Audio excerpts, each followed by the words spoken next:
Welcome to the 700 Club. President Trump sent a tweet this morning claiming total and complete vindication after the former FBI director James Comey had testimony before the Senate Intelligence Committee yesterday. The president also pointed out that the former head of the FBI was the one who leaked information to the media. Comey talked at length about the president and the Russia investigation, and he had an unexpected revelation about the probe into Hillary Clinton's email server.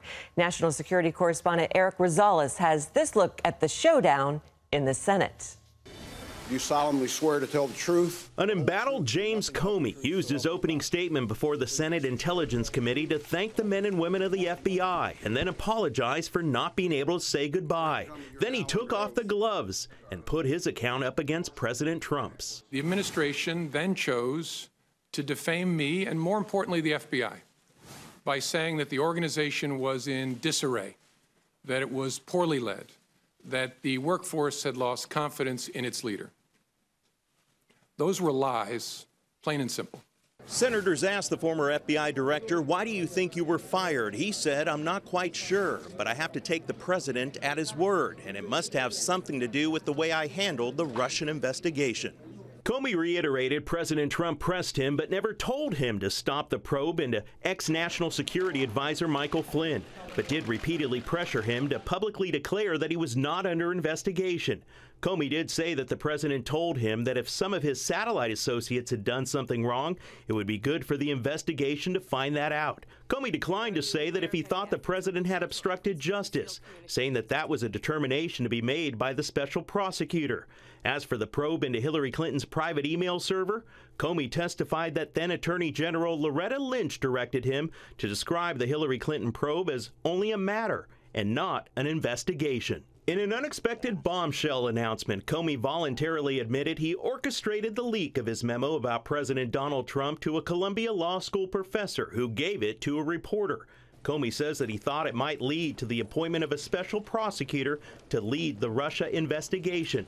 Despite all the work and testimony that's already taken place, senators say that this investigation is nowhere near the end. We're more confident today that we can, through this process, work through a very bipartisan and thorough investigation that at the end of it answers many of the questions that the American people might have today.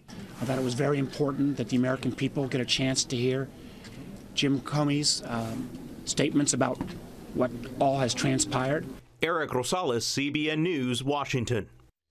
Well, it does look like Trump was vindicated, that there was no personal investigation of him and all of this Russian mess, and then there was no collusion. There was no attempt to do that. So yes, he did have vindication yesterday. But I think the larger story here, and this is one all Americans need to be concerned about, we have seen the politicization of the IRS, and now the FBI is getting involved in politics.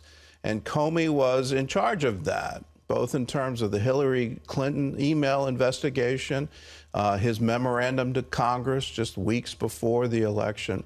And now here he seems to be gunning for a sitting president, creating memos, then leaking those memos in an effort to get a special prosecutor appointed.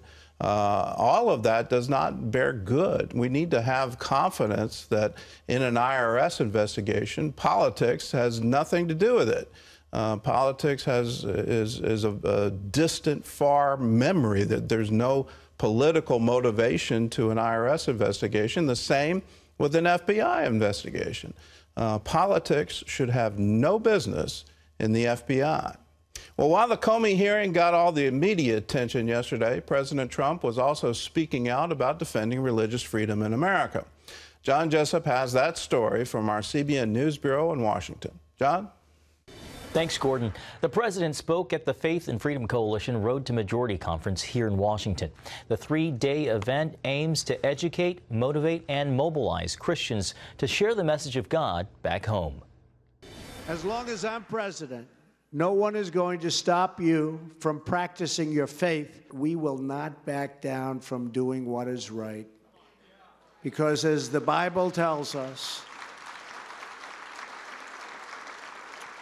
we know that the truth will prevail. that God's glorious wisdom will shine through.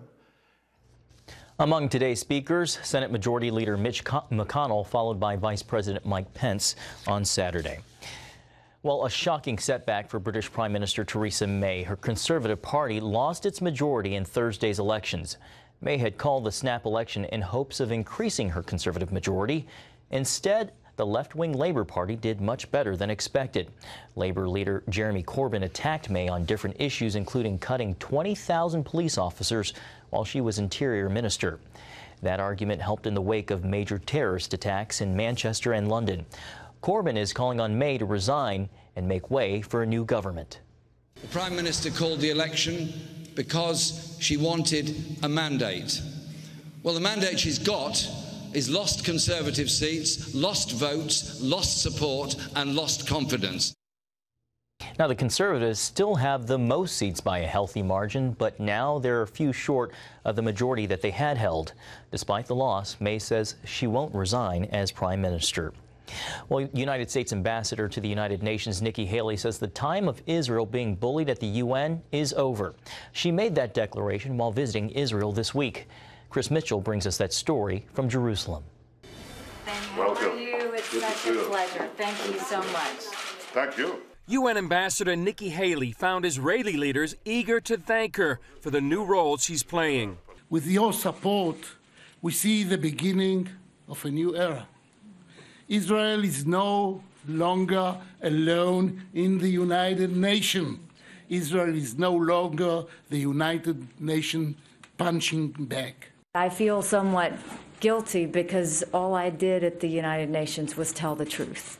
And I have never taken kindly to bullies, and the UN has bullied Israel for a very long time. And we're not going to let that happen anymore. It is a new day for Israel in the United Nations. Part of that new day includes Haley's stern threat to pull the U.S. out of the UN Human Rights Council, a group she called a forum for politics, hypocrisy, and evasion. It is essential that this council address its chronic anti-Israel bias if it is to have any credibility. I think Israel sees Nikki Haley's visit here as a real positive. Many, like former Congresswoman Michelle Bachmann, who came as the keynote speaker for the Jerusalem prayer breakfast, see Haley as one of the new Trump administration's brightest lights. She is marvelous, and I think everyone was surprised how bold and forthright and clear. She has so much clarity on the issue of Israel and the United States' relationship with Israel. And as the United States ambassador, she's announcing to the world that the United States of America has Israel's back. Haley flew to Israel's southern border next to the Hamas-controlled Gaza Strip. She examined a tunnel once used by Hamas to infiltrate Israel and met with civilians who live on the front lines. It's likely the visit gives Haley more evidence of the threats facing Israel and its people. Chris Mitchell, CBN News, Jerusalem. Thanks, Chris. Gordon, this is a far cry from the previous administration. Yes, it is, and it's a welcome cry. I applaud Ambassador Haley. What a wonderful thing she is doing, but I agree with her. All she is doing is stating the facts, and when you know the facts of what's currently going on in the Palestinian Authority, in the UN, then you can't help but support Israel. If you want to know the facts about the Six-Day War, the facts about how East Jerusalem came under the sovereignty of Israel, how did the West Bank come under the sovereignty of Israel?